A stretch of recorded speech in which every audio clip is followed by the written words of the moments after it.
હિરિયાભાઈ ચોરિયા, ગામ મારું ભીલમાં. હવે ગરકુડ ગામમાં સોમવારને દિવસે બધા લોકો ભેગા મળી અને આ માતાઓની પૂજા શરૂઆત કરવા માટે અમે બધા આવ્યા અને ગ્રાઉન્ડ નક્કી કરી અને આ ગ્રાઉન્ડને દરમિયાન 8:30 વાગે અહીંયા પૂજા વિધિ શરૂઆત કરી માતાજીને નામથી. હવે ફૂલો રોપી દીધા, પૂજાઓ નાખી અને દીપક જલાવી અને ત્યાં માતાજીનો જેવો બાળક આવે આવી રીતે બાળક અમે મૂકેલા છે અને અમે થાળીનો વાદ્યથી ગાઈએ છે અને માતાજીનો ટાઈમિંગ પર ભૂવો આવી જાય તો જે ભૂવો આવી જાય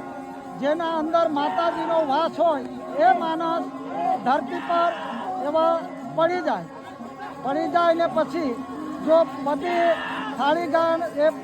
પૂરો થાય પછી ભગત બુવાઓ બધા મળી અને અમે જઈએ અને ફૂલડા પકડી અને માતાજીનું નામ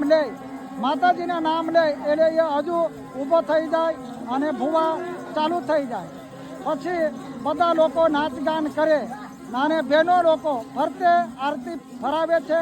અને ભાઈઓ પણ અહીંયા ગ્રાઉન્ડની અંદર આરતી હોય ત્યાં ભાઈઓ જ આવે છે અને બહેનો લોકો ગ્રાઉન્ડને બહાર રહી અને અમે અઠવાડિયા સુધી અહીંયા ગરકુડ ગામે રહીશું. હવે શનિવારના દિવસ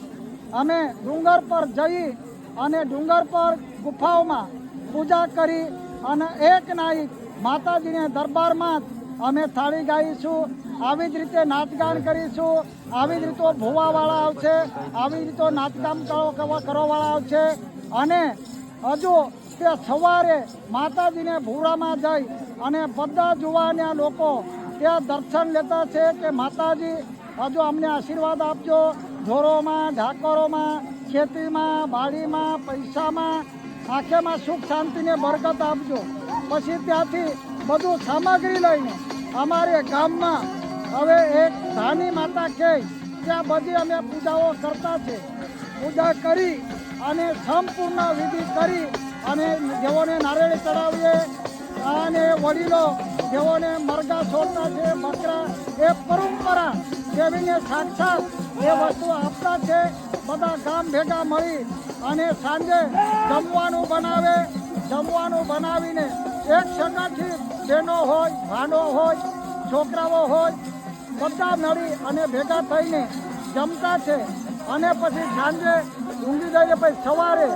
બધા ભેગા થાય અને બધી બહારથી ભગત બુવા હોય કે પાવરીવાળા હોય આવા જુવાને બધા ભેગા મળી અને એકબીજાને તિલક કરે અને માતાજીને હજુ આરાધના કરે કે માતાજી હજુ પણ 5 વર્ષ આવશે તો ફરીવાર તમારી આવી જ રીતે પૂજા કરશું, પણ અમારા છોકરાઓ પર, અમારા ખેતર પર, અમારા ઢોરો પર, અમારા પૈસા પર કોઈ સંકટ આવે તો આ સંકટ દૂર કરતા રહેજો. માતાજી તમને અમે આરાધના કરતા જ રહીએ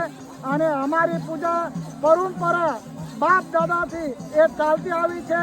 એટલે જુવાને લોકોને કહીએ કે આ પરંપરા, આ પૂજા ચાલવું જોઈએ. આદિવાસી પટ્ટામાં દેવના ગંભીર જ પરિસ્થિતિ છે કે ખરેખર